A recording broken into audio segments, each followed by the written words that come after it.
जय श्री राम। सद्भाव रामायण अध्याय 14 पार्वती का प्रादुर्भाव। यज्ञ मंडप में भस्म होते वक्त सती ने ईश्वर से हर जन्म में शिव ही पति रूप में मिले ऐसा वरदान मांगा था। इसलिए उनका दूसरा जन्म हिमाचल राजा के यहाँ पुत्री के रूप में हुआ। सूत्रात्मक रूप से देखें तो दक्ष पुत्री के रूप में सती का जीवन समाप्त हुआ और हिमाचल की अडिग स्थिरता में से एक नई श्रद्धा का जन्म हुआ। हिमाचल और मैना बड़ी उम्र में पुत्री रतन प्राप्त होने पर अपने जीवन को धन्य मानते हैं। मानस में ऐसा वर्णन है कि भवानी के जन्म के बाद पूरे हिमालय की समस्त रौनक बदल गई। उसकी समृद्धि बढ़ी। सभी नदियों में अमृत समान जल बहने लगा। मणियों की खदानें निकलने लगी। किसी भी व्यक्ति के जीवन में जल्दी या देरी से श्रद्धा के जन्म होने के बाद ही जीवन दिव्य बनता है। दिन प्रतिदिन पार्वती जी बड़ी होने लगी। एक दिन सहसा नारद जी हिमालय के यहाँ मेहमान हुए। इसका अर्थ यह हुआ कि व्यक्ति के जीवन में श्रद्धा प्रकट हो और धीरे धीरे बढ़ती जाए तो फिर किसी संत को बुलाना न पड़े। संत अपने आप द्वार पर आकर खड़े हो जाएंगे। हिमाचल और मैना ने नारद जी का सत्कार किया। मैना ने पुत्री को बुलाकर नारद जी के चरणों में वंदना करवाई।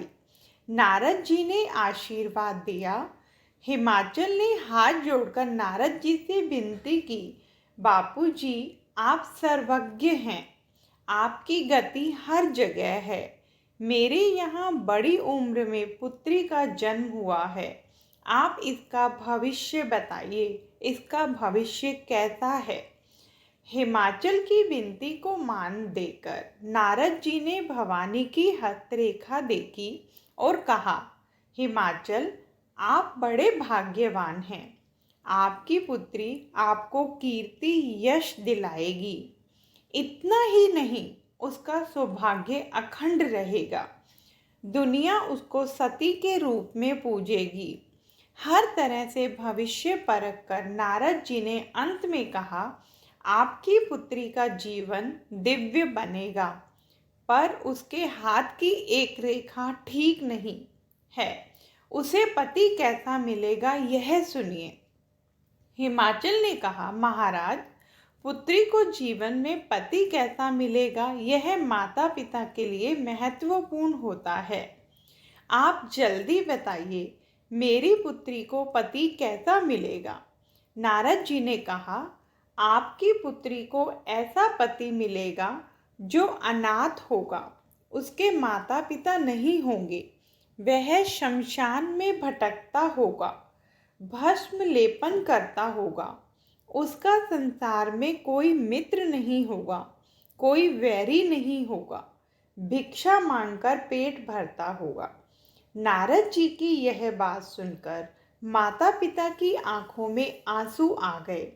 उन्हें हुआ, इतनी सुंदर कन्या को ऐसा पति मानस में तो यूं लिखा है कि यह बात सुनकर भवानी की आंखों में भी आंसू आ गए। पर ये हर्षाश्रु थे, कारण उन्हें विश्वास हो गया था कि नारद ने जो वर्णन किया वह भगवान शिव के सिवाय दूसरा कोई नहीं हो सकता। मुझे पाना है वह तत्व मुझे मिलेगा, यह जानकर उन्हें बहुत आनंद हुआ। हिमाचल ने हाथ जोड़कर नारद जी को विनती की कि बाप जी आप कहें उतने अनुष्ठान करूं, आप कहें उतने यज्ञ करूं, पर मेरी पुत्री को आपने जैसा वर्णन किया वैसा पति न मिलना चाहिए। आप कुछ बदल दीजिए, आप तो समर्थ संत हैं। नारद जी ने कहा, हिमाचल मानव के ललाट में जो लिखा हो उसे कोई मिटा नहीं सकता। आपकी पुत्री के भाग्य में जो पति है वह उसे अवश्य मिलेगा और दूल्हे के जिन दोषों का मैंने वर्णन किया है वे सब दोष मेरे अनुमान के अनुसार शिव जी के हैं। और शिव जी तो समर्थ व्यक्ति हैं, महान विभूति हैं। यदि आपकी पुत्री को शिव प्राप्त होंगे तो वे सारे दोष गुण में बदल जाएंगे। पर हिमाचल, एक बात तुमसे कहूँ, शिव जी को पाने के लिए कठिन आराधना करनी पड़ेगी।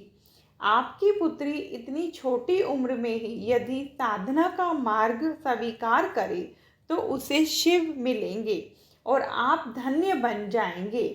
मेरे आशीर्वाद हैं, भगवान उनकी मनोकामना पूर्ण करेंगे। नारद जी की नीति बहुत सुंदर है। नारद जी चाहते तो यूँ कह सकते थे कि आपकी पुत्री को शिव मिले, इसीलिए मैं अनुष्ठान करूं, जप करूं, पर उन्होंने वैसा नहीं कहा। उन्होंने तो कहा कि साधना तो आपकी पुत्री को स्वयं ही करनी पड़ेगी। इसका अर्थ यह है कि किसी भी सिद्धि के लिए साधना तो व्यक्ति को स्वयं ही करनी चाहिए। संत पुरुष तो आशीर्वाद दें, साधना की गति को अधिक तेज करने के लिए धक्का लगा दें। जय श्री राम।